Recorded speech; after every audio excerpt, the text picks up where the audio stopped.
In a big push to the diplomatic ties across Indo-Pacific region, India hosted the QUAD foreign ministers meet at Raisina Dialogue in Delhi today. The meeting was chaired by External Affairs Minister Jaishankar.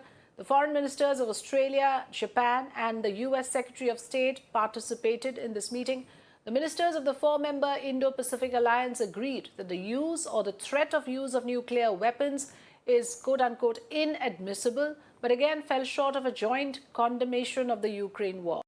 The joint statement says, and I quote, "We strongly support the principles of freedom, rule of law, sovereignty and territorial integrity, peaceful settlement of disputes without resorting to threat or use of force, and freedom of navigation and overflight, and also oppose any unilateral attempt to change the status quo, all of which are essential to peace, stability and prosperity of the Indo-Pacific region and beyond," unquote. Let's listen in to the important voices. External Affairs Minister Jaishankar and US Secretary of State Antony Blinken spoke on this occasion. We agreed on a counter-terrorism working group. We agreed on cooperating more closely with the Indian Ocean Rim Association. We agreed that there would be a, we had earlier worked out a HADR initiative. So the standard operating procedures for that, which I think the military people would obviously see as a prerequisite for their cooperation. For us, the future is so much in the Indo-Pacific. Our engagement throughout the region, both through the QUAD and in other ways, is as comprehensive and as deep as any time I can remember.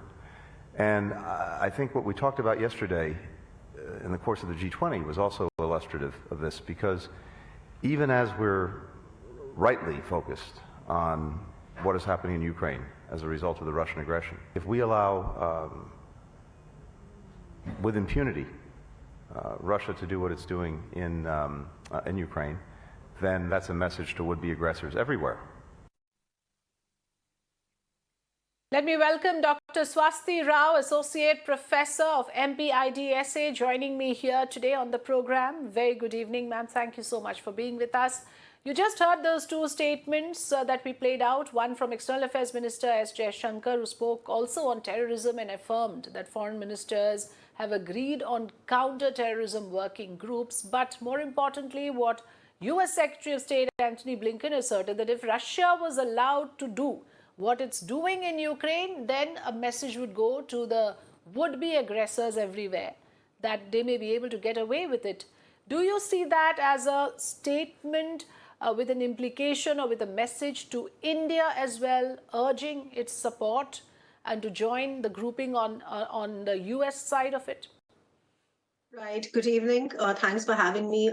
Yes, I have been following that very closely. First things first, I think America has been extremely, very clear, all right, whenever it has come to condemning their stand on Russia and Russia's actions in Ukraine.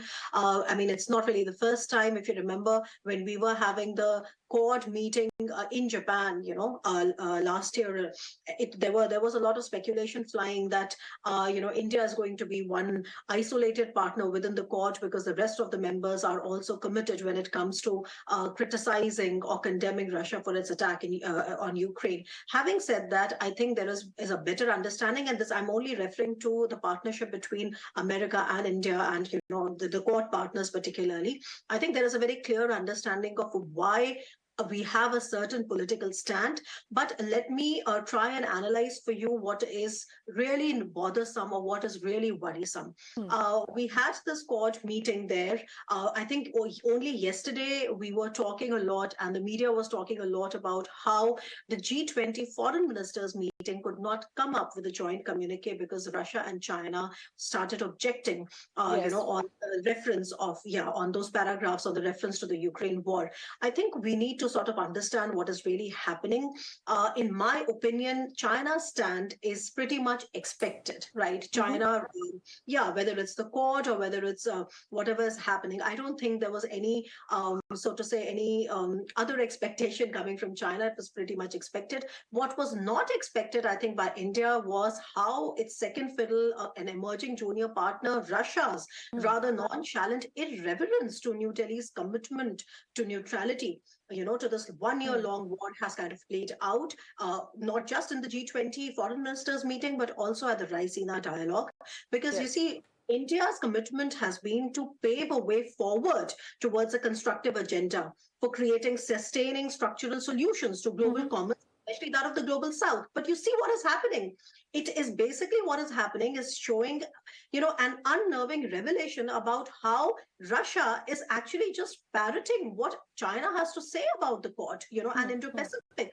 And this is when our external affairs ministers has repeatedly gone on record in as clear, unambiguous terms as possible to assert that Quad is not directed against anyone. In fact, if you remember, really making waves that he said that I do not want to operate in that paradigm. It makes me feel as if whatever I'm doing in the Indo-Pacific is either in reaction to someone or against someone or for someone. He says that we don't want to be tied to such definitions, and we would like to keep it extremely, focused on the global common goods, right? And he's been saying again and again, and it makes a lot of sense because the timing is also important. It's not that what we have said in the past, but at this time when there's Raisina happening and so many world leaders have flocked New Delhi, and then the G20 foreign ministers meeting just wrapped up, I think it makes a lot of sense, to actually take with the right amount of reverence. And what we see is that the Russian foreign minister is echoing exactly the same sentiment that an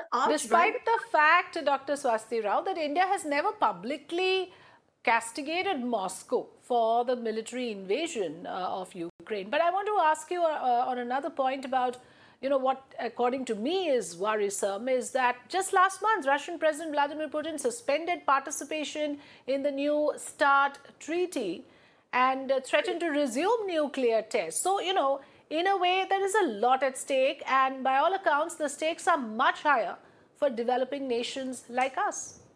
Well, I totally agree. And even if you look at what has been happening after the first anniversary of the war, and I think you are referring to the same speech when he was addressing his National Assembly, and he just started past this rather ambiguous statement about suspending participation in the New START.